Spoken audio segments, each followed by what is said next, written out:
সবাইকে জয় মা মনসা।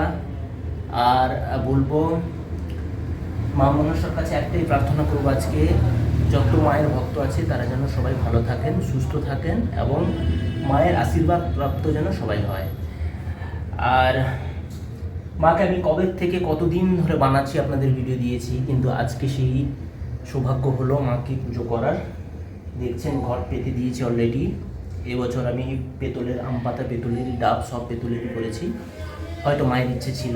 আর একটা কথা বলবো, আমি মায়ের এরকম একটা বড় মূর্তি করার আমার খুব ইচ্ছে ছিল, তো সেটা আমি এতদিনে স্বপ্ন পূরণ হলো।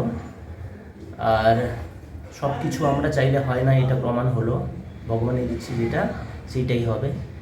আর আমার খুব ইচ্ছে ছিল, মন থেকে বলছি, আমি তো রেন্টে থাকতাম, ছোট্ট একটা ঘরের মধ্যে থাকতাম, যাই হোক, তো আমি সবসময় মাকে বলতাম পুজো করতাম, পুজো করছি একদম ছোট থেকে আমি পুজো করি। আমাদের বাড়িতে তো মায়ের মনসা গাছ রয়েছে, সেই গাছের গোড়ায় নাকি পুজো করতাম, আমার মা জেঠিমা কাকিমারা বলতেন। তারপর ক্লাস 4 থেকে আমি মায়ের পুজো করি, মার কাছে যেতাম, এইসব করে আমার ধীরে ধীরে ধীরে ধীরে কলকাতায় আসা, কলকাতায় এসে এইভাবে আমার জীবন শুরু। এবং মাকে আমি খুব মন থেকে বলতাম যে আমি কবে একটা বড় মূর্তি হবে, কবে একটা আমার শহরে নিজের জায়গা হবে, এরকম সুন্দর করে বসে নিজে পুজো করব। তো সেই দিনটা আজকে আমার কাছে একটা স্বপ্ন পূরণের দিন। তো সেই স্বপ্নটা পূরণ হলো, আজকে করছি, এখনও শুরু হয়নি।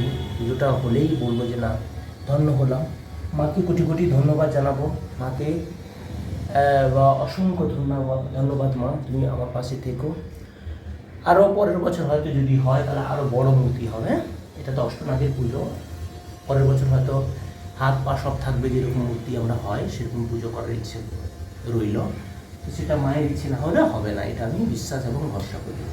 তো সেরকম আপনাদের বলবো, আপনারাও ভরসা ছাড়বেন না, মা চরণ ছাড়বেন না। ঠিক মা জোগাড় যন্ত্র করে দেবে, মা দেবে। অদ্ভুত, আমি একটা রজনীগন্ধার মালা আনতে গিয়েছিলাম, সেখানে বললো জবা নেবেন না, আমি বললাম জবা তো ছোটো মালাগুলো না, আছে একটা 100 মালা। এটা আমার খুব স্বপ্ন ছিল মাকে দেব, তো সেটা পেয়েছি।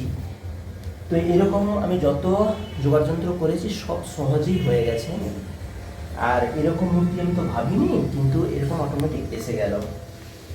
তো জয় মা মনসা, মাকে মালাটা পরিয়ে নিই।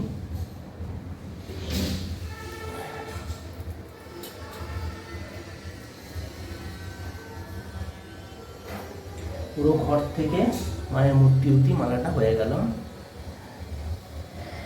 যাই হোক, সব কিছু খুব সহজভাবে হলো। মাকে মালাটা পরিয়ে দিলাম। এবার সব দেখিয়ে নিন একটু এইসব জায়গা, আমরা পরে আবার আসছি, শুধু এই সব জোগাড় যন্ত্র করার পর আবার আসছি। টাটা, তখন ভালো থাকবেন, সুস্থ থাকবেন, দেখা হচ্ছে আরেকটা ভিডিওতে। জয় মা মনসা।